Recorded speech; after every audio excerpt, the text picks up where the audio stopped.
তো বন্ধুরা,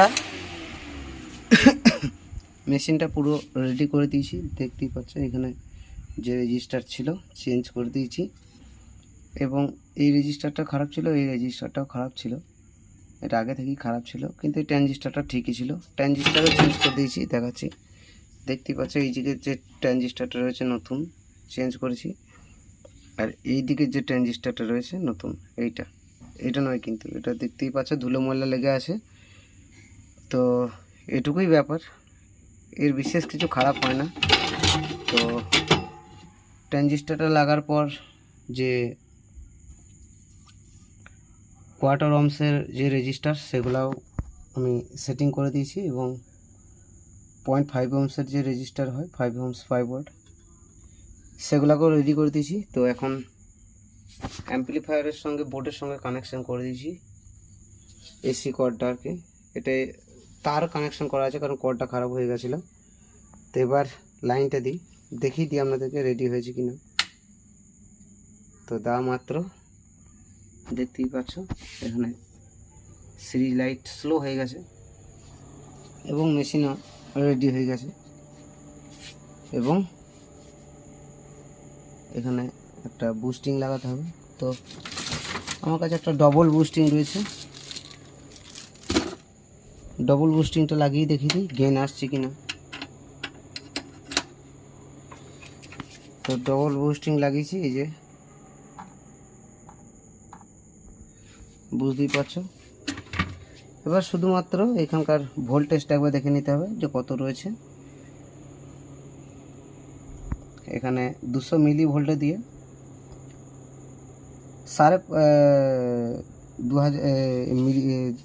2 ভোল্টে দিয়ে এখানে 550 মিলি ভোল্টের কাছাকাছি দেখতে হবে যেন থাকে।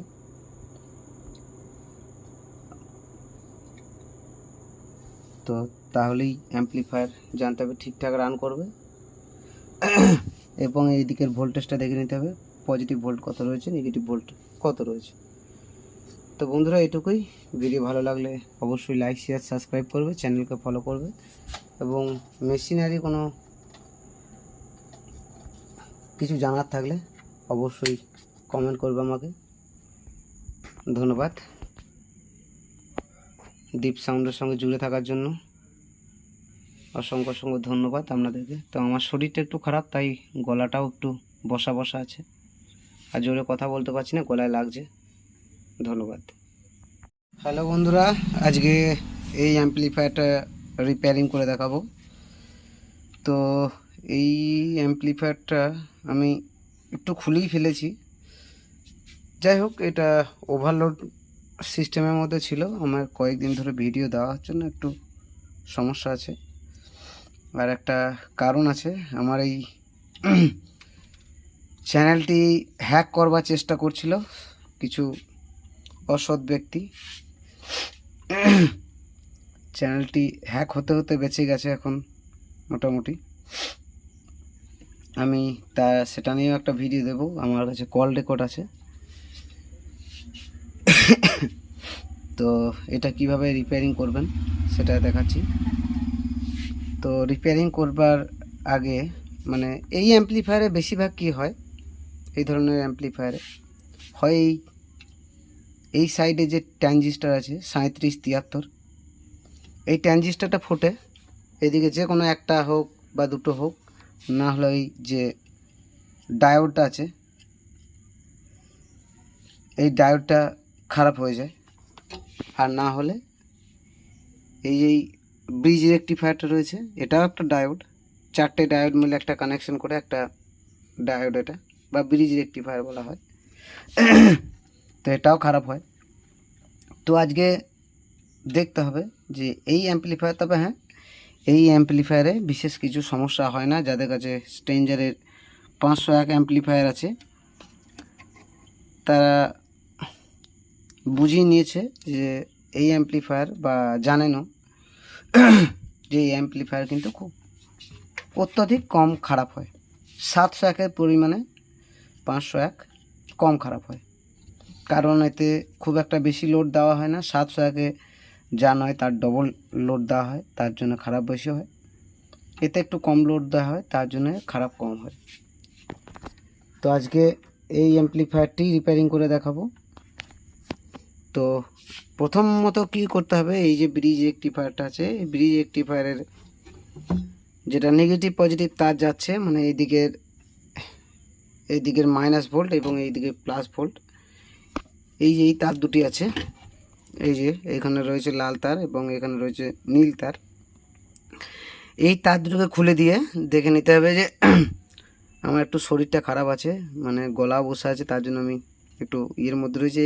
এ কদিন এখানে ওখানে সেখানে করে হুগলি, বীরভূম, বর্ধমান, পূর্ব বর্ধমান করে বেড়াচ্ছি, তার জন্য একটু জল হাওয়া লেগে গেছে, তার জন্য আর কি গলাও ধরে গেছে। এক দাদা কমেন্টও করেছিল, দাদা গলা শব্দ শোনা কম যাচ্ছে, তো আজকে তবু একটু চেষ্টা করছি। তো এই তার দুটো খুলে দিলেই বুঝে নিতে পারবেন যে আপনার ব্রিজ রেকটিফায়ার খারাপ আছে না ট্রানজিস্টার খারাপ আছে। তো এখন মতো আপাতত আমি খুলে দেখে নিয়েছি, বুঝতেই পারছেন যে এখনকার মতো খোলা দেখলেই বোঝা যাচ্ছে যে এটা আগেতে খোলা হয়েছিল, দেখে নিতে পারেন। তো এটা ঠিক আছে, আমি তার জন্য এই দিকের কানেকশান কোটা খুলে নিয়েছি। তো এই দিকের কানেকশান কোটা খুলে নিয়ে আমাকে এই দিকের কোটা দেখে নিতে হবে। Base to collector, base to emitter, transistor check করতে হবে। তো এইটা হচ্ছে বেস ট্রানজিস্টারের, টোটাল এই দিকটা হচ্ছে বেস। আমি এই রেজিস্টারটা খুলিনি, এটাও খুলে দেবো এবং পরপর টোটালটা চেকিং করে নেব এবং প্রত্যেকটা রেজিস্টার কন্টিনিউটি দিয়ে চেক করে নেবো যে কোনো রেজিস্টার ডিস্টার্ব আছে কি না। তবে হ্যাঁ, রেজিস্টার ডিস্টার্ব হলে মেশিন শর্ট হয় না। রেজিস্টার ডিস্টার্ব যদি হয় তো এই ট্রানজিস্টার এইটা যদি খারাপ হয় তো এই ট্রানজিস্টারটা কাজ করবে না, তার বেশি কিছু হয় না। তো এটা একটা সাধারণ নলেজ দিলাম। তো এবার আমি পরপর চেকিং করে নেবো। এই ডায়োডটা শর্ট হয়ে যেতে পারে, যদি শর্ট হয় তো সেটা আলাদা ব্যাপার, কন্টিনিউটিতে চেক করলেই বোঝা যাবে। যদি আমি দেখে নিয়েছি এই ডায়োডটা তখনকার জন্য শর্ট দেখায়নি, তবুও একবার দেখে নেবো। তাই আমি টোটাল একবার চেকিং করে নিই, তারপরে একবার দেখাবো আপনাদেরকে যে কোন ডায়োড বা কোন ট্রানজিস্টার বা কী খারাপ আছে। তো আমি চটপট একবার চেকিং করে নিই। তো বন্ধুরা, আমার মোটামুটি চেকিং হয়ে গেছে। তো আগেকার অ্যাম্পলিফায়ার রিপেয়ারিং করতে গিয়েও আমি একটা জিনিস বুঝিয়েছিলাম যে সব থেকে একটা জিনিস, সেটা আর কি খুব সহজেই বুঝতে পারবেন যে কোন কোন ট্রানজিস্টারটা এর মধ্যে খারাপ হতে পারে বা আর কি সিওরিটি বেশি হয়।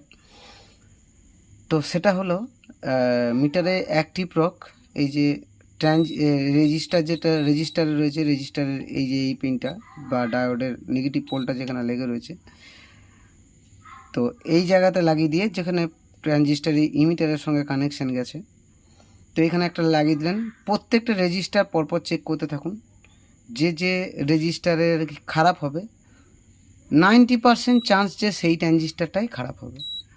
এর আগে দেখিয়েছিলাম, তো বুঝতে পারছেন এই যে সাইন দিচ্ছে এটা ঠেকাচ্ছি। আর তো এই ট্রানজিস্টার কোটা কিন্তু ঠিক আছে, আর যে কোটা আর কি খারাপ আছে সেই ট্রানজিস্টার কোটাই দেখুন খারাপ হয়ে গেছে। মানে এটাই হয় বেশি। এই দেখুন এইখানে যেমন এই কোটা চেকিং করলাম, এইটা চেকিং করলাম, দেখুন এইটা কিন্তু খারাপ, এর মধ্যে কোনো সাইন আসছে না দেখুন। কিন্তু এটা দেখুন এইখানেই লেগে রয়েছে, এখানে কোনো কিন্তু এটাও যে জায়গাতে লেগে রয়েছে এই পোলটাও কিন্তু সেই তার সঙ্গেই লেগে রয়েছে। তো এইটাতে দেখুন কোনো শো করছে না, এই ট্রানজিস্টারটা এই রেজিস্টারটা খারাপ হয়ে গেছে। এই রেজিস্টারটা লেগেছিল এই ট্রানজিস্টারের সঙ্গে, এই ট্রানজিস্টারটাও খারাপ হয়ে গেছে। ঠিক তেমনই এই দেখুন এইখানে কানেকশান রয়েছে, এইখানে দেখুন মিটারে কোনো, হ্যাঁ এটা না সরি, এই ট্রানজিস্টারটা ঠিক আছে, এটাও ঠিক আছে। আমি দেখুন এটা সিগন্যাল করে রেখেছি কোন ট্রানজিস্টারটা খারাপ আছে, একটা দেখুন ছোট্ট করে একটা সিগন্যাল করে দিয়েছি আমি।